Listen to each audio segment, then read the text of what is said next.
Hi, M5663. Please introduce yourself. Good day, Mom and Sir. My name is Maria Remica Imoy. I'm 45 years old. I'm a single mother of a wonderful son. How old? He is 18 years old. And your religion? I am a Catholic. Your highest educational attainment? I'm take 2 years college undergraduate. Of what course?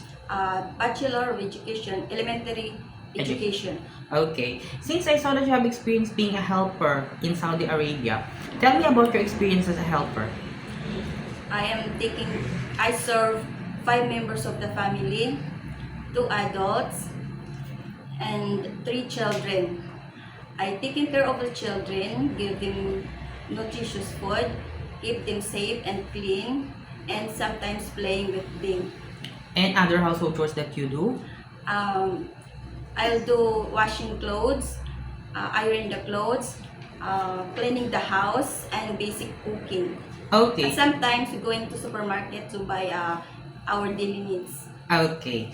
Marketing also. Okay. Since I saw that you don't have any experience taking care of a newborn baby, my question is, it is okay to you to take care of a newborn? Yes. Okay. If you have an idea, how do you prepare a milk for a newborn? I will wash my hands. I will make sure my hands is clean, and I will wash the bottle and sterilize it. Then I will put milk and water, warm water, and then I will shake it, and I will check the temperature. If the temperature is ready to give the baby, I will give. Okay. If the baby is crying, what will you do? I will check the temperature, the diaper is full, and the stomach is hungry. Okay, you will feed the baby if the baby is hungry. Then, yes. Okay, and if the baby doesn't stop to cry after you feed the baby, also check the temperature, also change his diaper, and doesn't stop to cry, what will you do? First, I will try to sing, dance, and if they are not stop to cry, I will call my employer to inform the baby is crying. Okay, because maybe the parents or your employer know how to do with the baby. Yes. Right? Okay. Why do you want to work in Hong Kong? Uh, they offer a high salary, and the place is safe. And how long do you want to work in Hong Kong? It's depend on my employer if what they want me to stay there. So, it is okay to you to extend your contract if your employer wants you to extend. Yes, Okay. Do you have any idea how to prepare Chinese food? no, but I'm willing to learn. And how will you learn to cook? I will watch YouTube, read cookbook. Okay, and also if your employers have a time to prepare foods for themselves, you could also help them how do they prepare so that you Yes. could learn.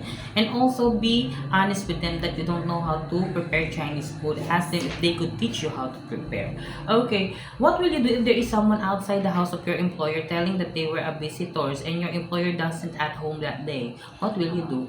I will call first my mom, and then I will ask if there is visitors that they. And if they don't have any expecting visitor that day, what will you do? I will call the police. Okay, because it's too dangerous to entertain people that your employer doesn't know for the Yes. safety of for the safety of the family of your employer, right? Yes. Okay. Um, it is okay to you to eat the food that the employer provides. Yes. It is okay to you to share jobs as a helper. Yes. How about sharing room with kids? Yes. It is okay to you to work on Sunday or on a holiday set up by your employer. Yes, I will. How about taking care of pets? Yes, because I have my own pet. Okay. How about taking care of elderly? Yes. Okay, if there's any instances that one of your employer's family don't know how to speak English, it is okay to you to learn Cantonese? Yes, it's my pleasure. Okay, last question. What will be your message for your future employer? To my future employer, please hire me because I'm honest person, kind, hardworking, and responsible. Okay, thank you very much, Maria Remy. Thank you. Thank you.